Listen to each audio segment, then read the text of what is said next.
살아있는 한, 움직이는 한, 누구나 다 현역이고 자기 인생의 주인공이다. 밀라논나 장명숙.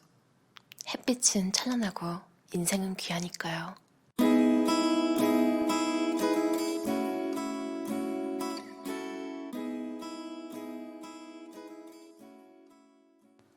(10대) 꿈을 꿨다. 20대 도전을 멈추지 않았다. 30대 부단히 전력 투구했다. 40대 약자의 삶에 더 다가갔다. 50대 자유로워졌다. 60대 인생 계획이 없던 유튜버가 되었다. 70대 매일이 설렌다. 이 나이가 되니 곳곳에서 사는 게 뭘까라고 묻는다. 사는 게 뭐 별것일까? 태어나줬으면 열심히 사는 거고, 어려운 이들을 돕고 살면 좋고, 내 몫을 책임져주지 않을 사람들의 말은 귀담아 듣지 말고, 인생의 고비마다 되풀이하던 말이 있다. 그래, 산이라면 넘고 강이라면 건너자. 언젠가 끝이 보이겠지.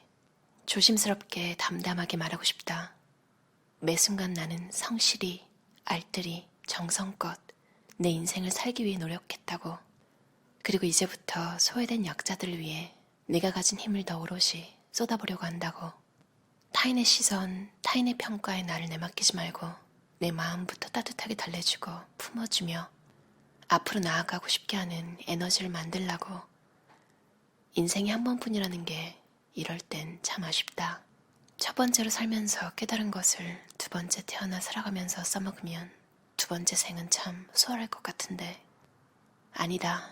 그래도 한 번뿐인 게 좋다. 인생을 두 번 살면 힘들고 무서워서 못 살 것 같다. 타인의 시선을 끊임없이 의식하며 알맹이 없는 삶을 살고 싶지 않다. 남이 보더라도 괜찮은 삶보다 내가 보더라도 만족하는 삶을 사는 게 낫지 않을까?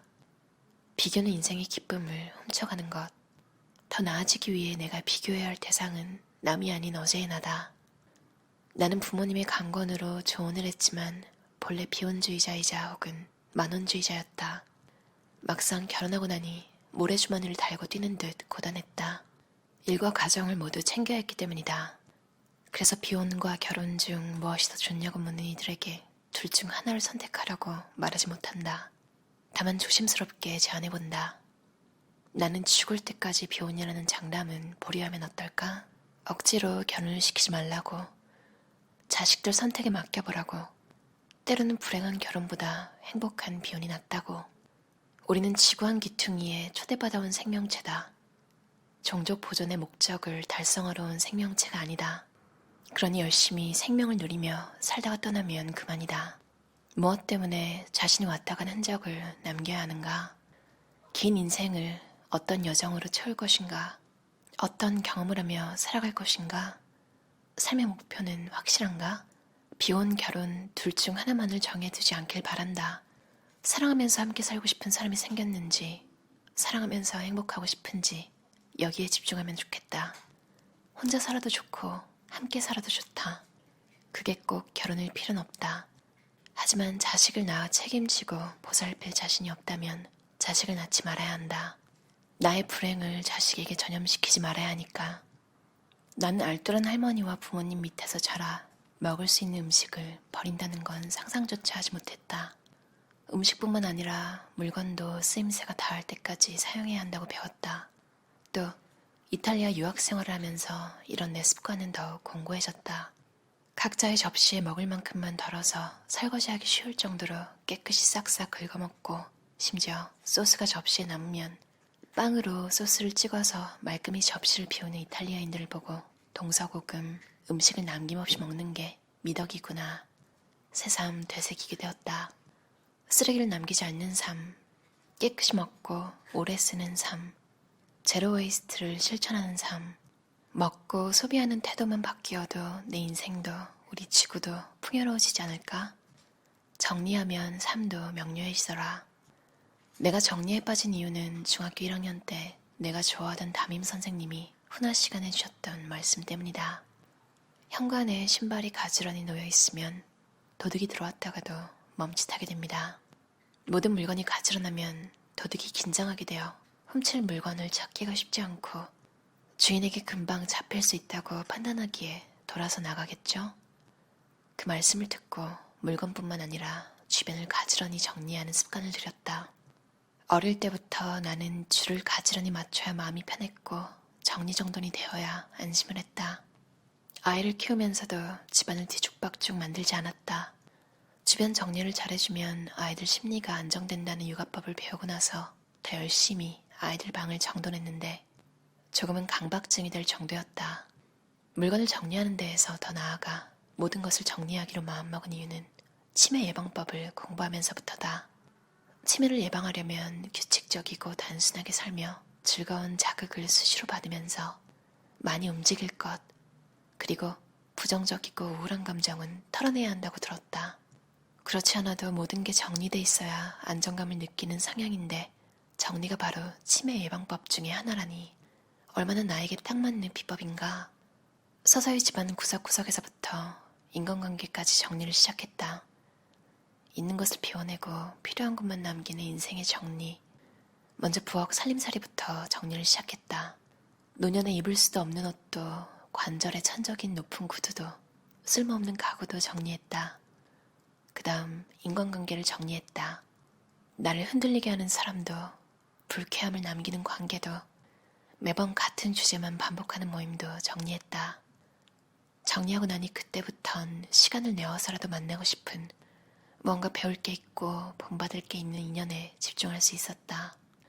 복잡하게 나를 얽매던 인연들도 상대방이 눈치채지 않게 은밀하고 부드러운 방식으로 정리했다. 한 발 더 나아가 삶의 태도도 정리했다. 일을 버리고 처리하는 걸 즐기는 습관도 나를 망가뜨리는 자세도 나를 섭섭하게 했던 대상에 대한 괘씸한 감정도 정리했다.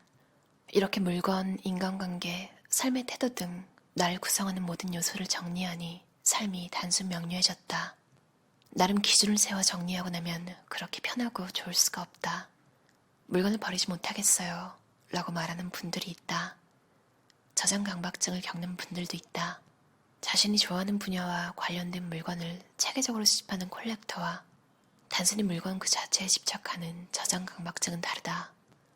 스트레스나 우울증이 극심한 사람, 어려서 애착 형성에 문제가 있어 영혼이 충분히 채워지지 못한 사람 등이 소유물에 극단적인 애착을 갖는 것으로 알고 있다. 그런 분들을 접하면 정리를 좋아하는 내 성향이 발동한다. 물건도 사람도 마음도 모든 걸 정리하게끔 도와주고 싶고 정리하고 나면 그때부터 얼마나 자신의 삶이 홀가분해지고 달라지는지 알려주고 싶다.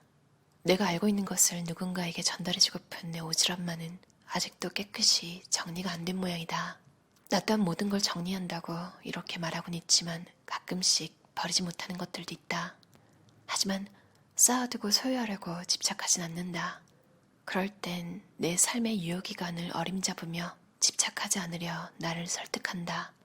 비우자고, 텅 빈 충만을 만끽하자고.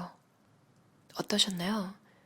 유튜버 밀라논나, 장명숙 지은이의 햇빛은 찬란하고 인생은 귀하니까요.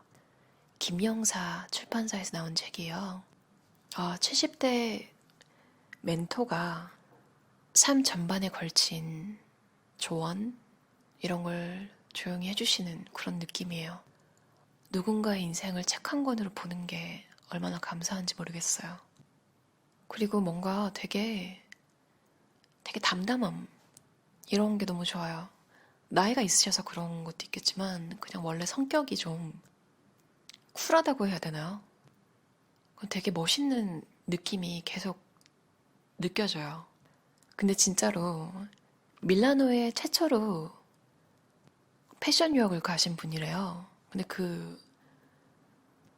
뭔가 거기 간 이유가 난 멋있어지겠다 라는 일념 하나로 패션계에 입문한 거래요.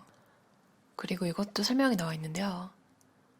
다시 한번 젊은 때로 돌아가고 싶냐는 질문에 One time is enough라고 한 번 젊어봤으면 됐지.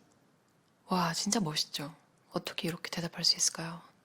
누가 저한테 물어본다면 그 인터뷰 내용이 박제되어 있을 생각을 하면 끔찍하네요. 그만큼 제 인생은 후회로 점철된 인생인데요. 저도 언젠가 이렇게 멋있게 말하고 싶어요. 고시 공부하시는 분들이 그러더라고요. 진짜 수험생 때는 끔찍하고 정말 힘든데 붙고 나면 생각도 안 날 정도로 미화가 된대요. 저도 뭔가 제 인생을 정말 즐긴다고 말할 수 있는 그런 나를 만들도록 노력해야겠어요. 그럼 저도 이렇게 밀라노나님처럼 멋있게 아니요, 저는 과거로 돌아가고 싶지 않아요.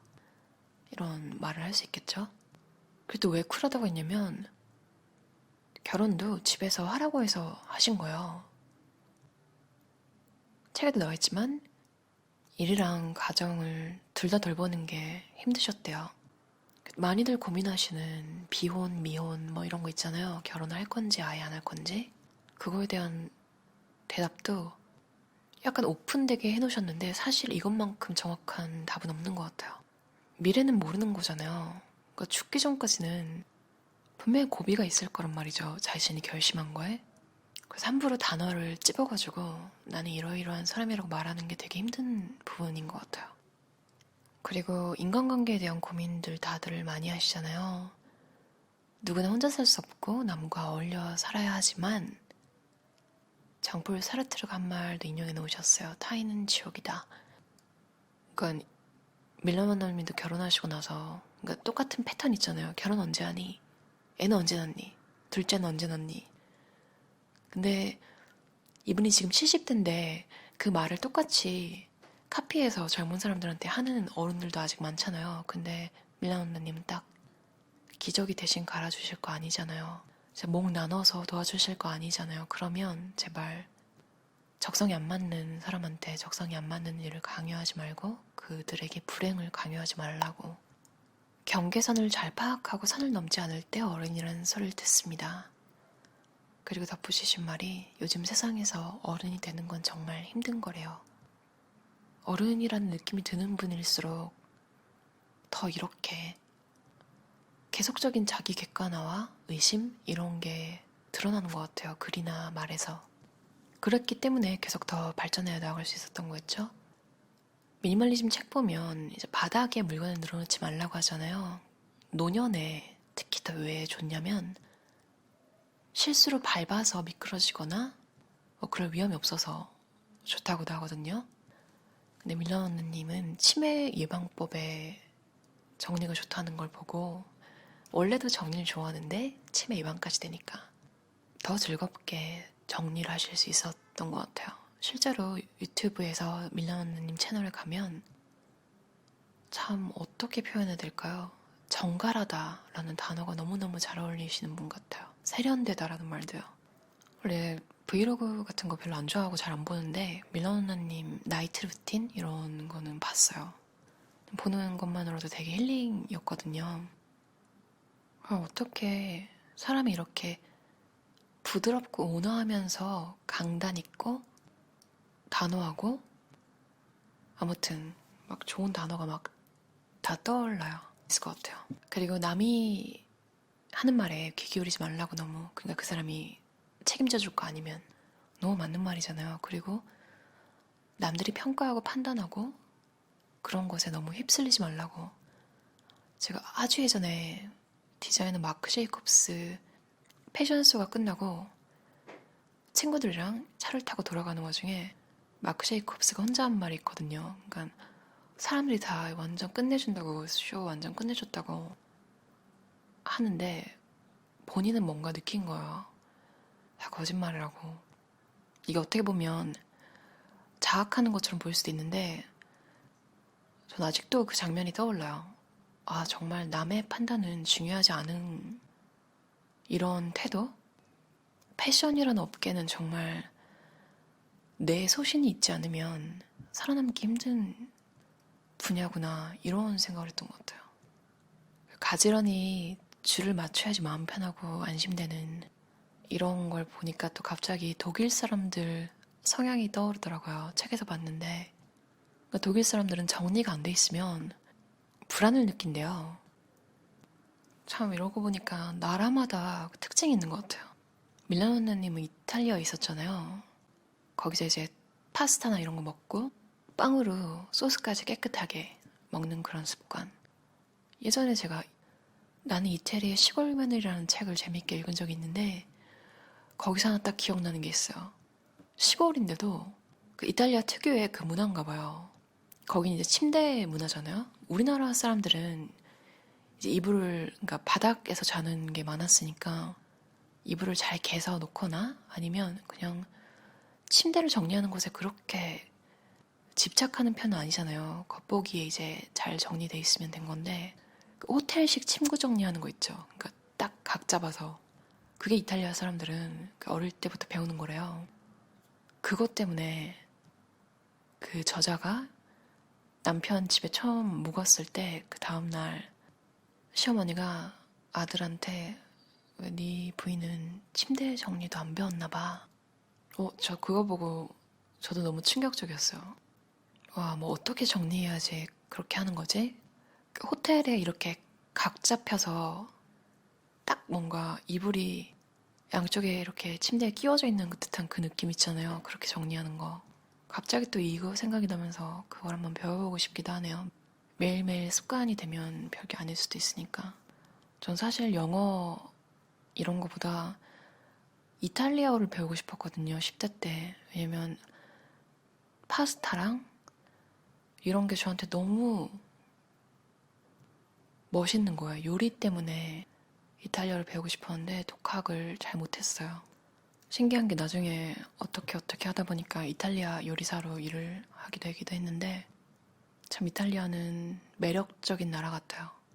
또 우리나라 사람들이랑 성향이 비슷하다고 하잖아요. 약간 좀 다혈질에다가. 그리고 정이 많은 것. 이건 진짜 제가 각국에서 만난 이탈리아 사람들은 다 그랬던 것 같아요. 항상 이상하게 정이 느껴져요.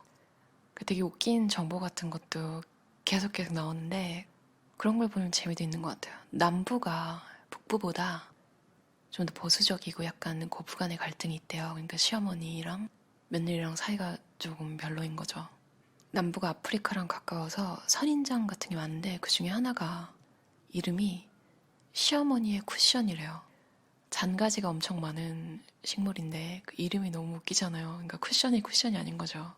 밀라노나님도 결혼 후 첫 명절에서 임신을 했는데 냄새도 잘 못 맡았대, 입덧 때문에. 근데 부엌에 들어가서 참고 음식 만들고 시누이들은 그냥 음식을 받아먹기만 했대요. 아무것도 안 하고. 임산부가 일하고 이 부당함을 느끼고 자기는 절대 그러지 말아야지. 그러고 때마침 이탈리아로 유학을 갔는데 예상하셨겠지만 이탈리아 성탄절, 부활절에는 가족과 함께하고 송년회에는 벗들과 함께하고 가족 모임 식사 준비는 어느 한 명이 하지 않는데요. 명절이 다 같이 즐거우려면 좀 다 같이 해야 하지 않나 이런 생각도 해보고요. 정말 너무 읽을 거리가 많아서 생각할 거리도 되게 많은 에세이예요. 제가 60대, 70대 작가들이 쓴 에세이 소개를 많이 했는데 대부분 일본 작가들이었잖아요. 그래서 한국에 이렇게 멋진 70대가 쓴 에세이를 읽는 게 정말 감사하게 느껴졌어요.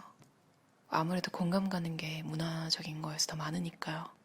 매일 설렌다고 적어놓으신 70대. 저도 정말 70대에 매일 설레게 살고 싶어요. 그럼 여러분 들어주셔서 감사합니다. 편안한 저녁 시간 보내세요.